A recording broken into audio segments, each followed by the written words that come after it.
తీస్తా, నాలో ఉన్న క్రియేటివిటీ మొత్తం బయటికి తీస్తా, నా తడాకా చూపిస్తా. స్టార్ట్ చేద్దాం. వస్తున్నాడు బాయ్, వస్తున్నాడు. It's laughing time. ఈ పోతే ఇంకొక ఆయన ఉన్నాడు, కొత్తగా అయ్యాడు ఎమ్మెల్సీగా, నాగబాబు గారు. ఆయన జగన్మోహన్ రెడ్డి గారి గురించి మాట్లాడుతున్నాడు. ఏంటి నా కొడుకుని ఎగతాళి ఎక్కచెక్కలు చేస్తారంట? ఎవరది? ఇప్పుడు చేయమని చెప్తా. జగన్మోహన్ రెడ్డి గారు కామెడియన్ అంట. వాస్తవం అధ్యక్ష ఇది.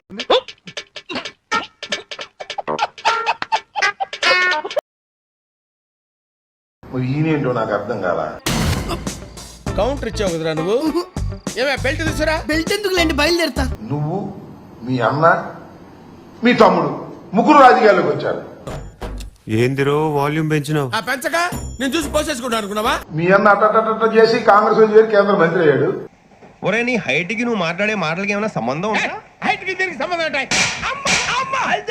కన్ఫర్మ్ నేను వస్తాను బాబు. మీ తమ్ముడు పవన్ కళ్యాణ్ గారు 16 సంవత్సరాలైంది శాసనసభకు రావడానికి టైం పట్టింది. నీకుంది నా కొడక, నిన్ను ఈడ్చుకొట్టి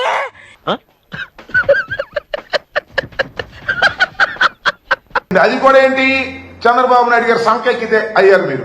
అయిపోయినా నీ చాడీలు? నిజమే కదా సార్. కింద పని సంగతి చెప్తా. కింద పని చెప్తా. ఆ తర్వాత మీకు ఒక ఎమ్మెల్సీ వచ్చింది. ఓకే, బాగానే ఉంది.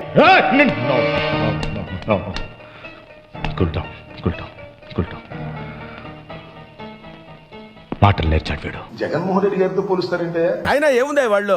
నేను చూడలేకపోతున్నానా? మీకు ఎవరికి కళ్ళు కనపట్టలేదా? జగన్మోహన్ రెడ్డి గారు వీరోచితంగా పోరాడినటువంటి వ్యక్తి.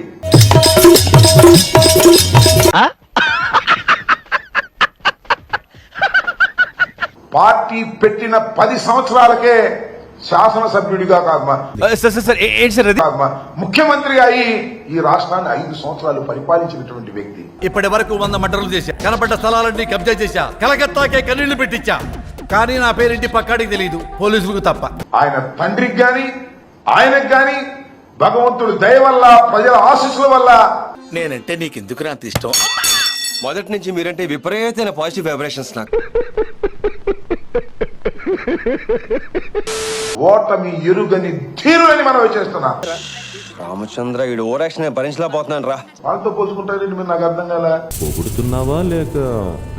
నేను రియల్ గా మాట్లాడుతున్నాను శివారెడ్డి. నువ్వు రియల్ గా ఇల్లీగల్ హీరోవి. నువ్వు మేకవన్న పులివి రాజా. మీరేదో ఇంకో మాట అన్నాడండి ఎవరు ఒక ఆయన. ఎక్కడో కొడుతుంది సీనా. జగన్మోహన్ రెడ్డి గారంట రాజశేఖర రెడ్డి గారు కొడుకు కాకపోతే ఏమయ్యేవాడు, ముఖ్యమంత్రి అయ్యేవాడు అంటున్నాడు. పెద్ద మాట అన్నాడు సరాడు. నాకు తెలియ పెడతానండి, చిరంజీవి గారు తమ్ముడు కాబట్టి మీరేంటి మీ పరిస్థితి?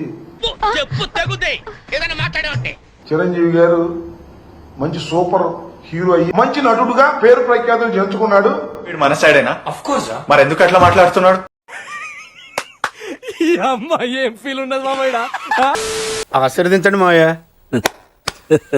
ఆ తర్వాత మీరిద్దరు కూడా ఆయన పేరు పట్టుకుని ముందుకెళ్లారు. మీరు ఇలాంటి మాట్లాడతారని నాకు అర్థం కాలేదు. ఏంటే కౌంటర్ ఇస్తున్నావు?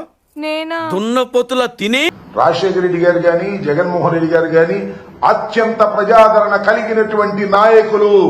మళ్ళీ భజన మొదలు పెట్టాడ్రా నాయనా. అత్యంత ప్రజాదరణ ఎలా వచ్చింది?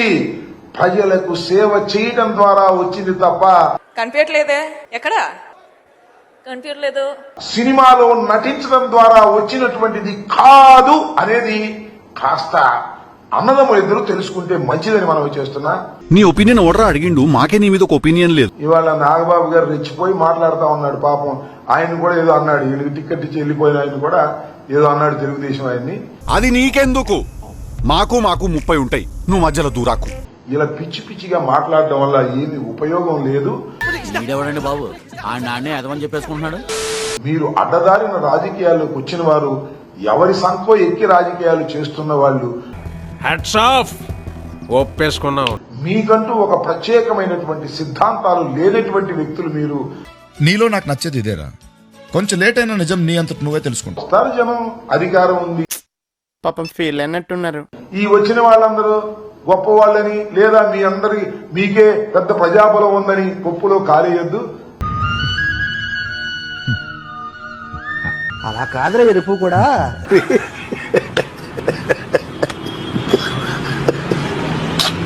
దక్షిణాదికి వెళ్తానంట, మన ఉత్తరాదికి వెళ్తానంట, అందరూ ఫోటోలు దిగుతున్నారంట.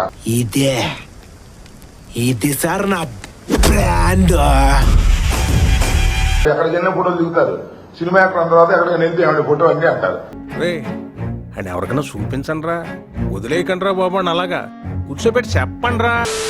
అప్పటి నుంచే ఉంది దువ్వాడ శ్రీనివాస్ కి పిచ్చి. కామాంధుడు అంది వీడు, కామాంధుడు.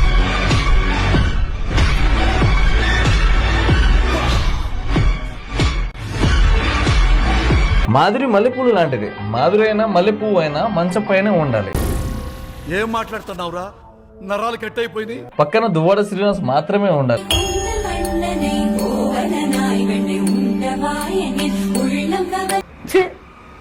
ఎందుకురా నీకు ఏసి బతుకు, ఎందుకురా నువ్వు బతుకుతావు.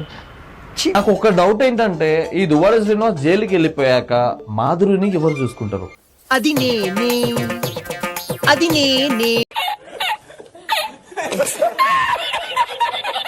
దివ్యల మాధురి గారు అందం కూడా అసూయ పడుతుందని. చిచ్చి, మీరు సిగ్గుపడకండి, చచ్చిపోవాలనిపిస్తుంది. మాధురి ఒకసారి చీర కట్టుకుంటే మళ్ళీ కట్టుకోండి. అవునా? అబ్బో, గరణామగుళ్ళో నగ్మలాగా ఉంది. ఆహా, ఆ మొక్కను చూసావా? ఇప్పుడే సర్కస్ నుంచి పారిపోయి వచ్చిన చింపాంజీలాగా ఉంది. కంచరగాడిది లాంటి ముక్కు, గుడ్ల గోప లాంటి కళ్ళు. అలా నడిచొస్తుంటే బాహుబలిలో దేవసేన లాగా ఉంది. చచ్చిపోతున్నా. దువ్వాడ శ్రీనివాస్ ని పోలీసులు వెతుకుతా ఉన్నారు, కానీ ఈ దువ్వాడ అస్సలు కనిపించకుండా దాక్కొని తిరుగుతా ఉన్నాడు. మళ్ళీ చేయి తెగుద్ది నా మాటిని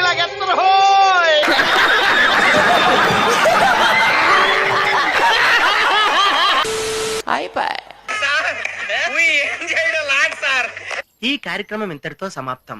రేపు ఇదే అలవాసులపై మళ్ళీ కలుసుకుందాం. అంతవరకు సెలవా మరి. నా ఛానల్ పేరు గుర్తుందిగా, ప్లీజ్ లైక్, షేర్, సబ్స్క్రైబ్.